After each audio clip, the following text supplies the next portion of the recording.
Combination ko ito kasi naputo lang ating video, hindi nasadya. So kaya po natin ang ating pichay. So natuyo na po ang ating suka, dahil lalagyan na po natin ang ating pichay. Yan.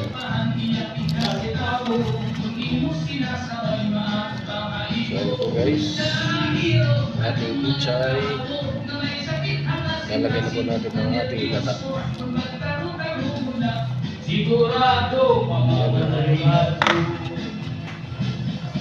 Ito po guys, papakulaan natin yan mga 10 minutes. Ito na po yan guys. So yan guys, lagyan natin ang ating gata.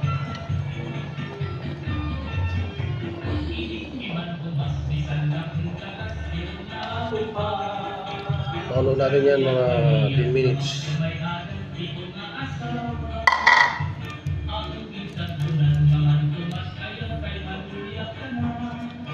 Yan. Pag kumulo na yan guys, titignan na po natin ng asin at saka bitin. Yan lang guys. Wala natin muna. Tayo natin mga 3 minutes guys. Yan po guys, italagay natin itong mangga mamaya.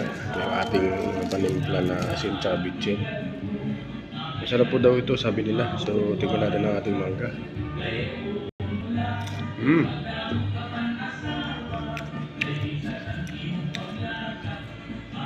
Masarap guys, masarap.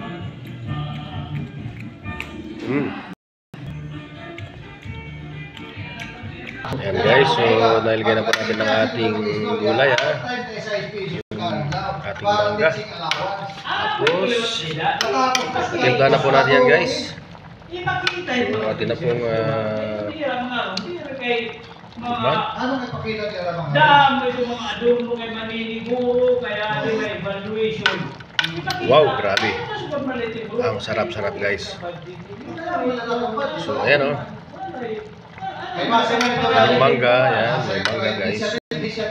So kakaiba po ito, ngayon ko lang ito naisip na magluto ng ganito. Kasi nag-request po sila na lagyan po ng mangga. So try lang po ito. Try lang po ito, try. So luto na po yung mangga at saka yung pichay. So after mga siguro 3 minutes ay pwede nating ihain guys. Ayan.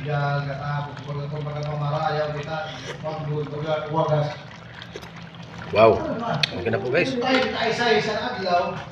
So thank you for watching guys, and God bless. God bless as always guys. Thank you for watching. Ayan. Naputol po kasi yung ating video kaya kinontinuous lang natin kasi sayang content po ito. Thank you for watching guys, and God bless. And thank you. Ayan, tingnan natin ulit.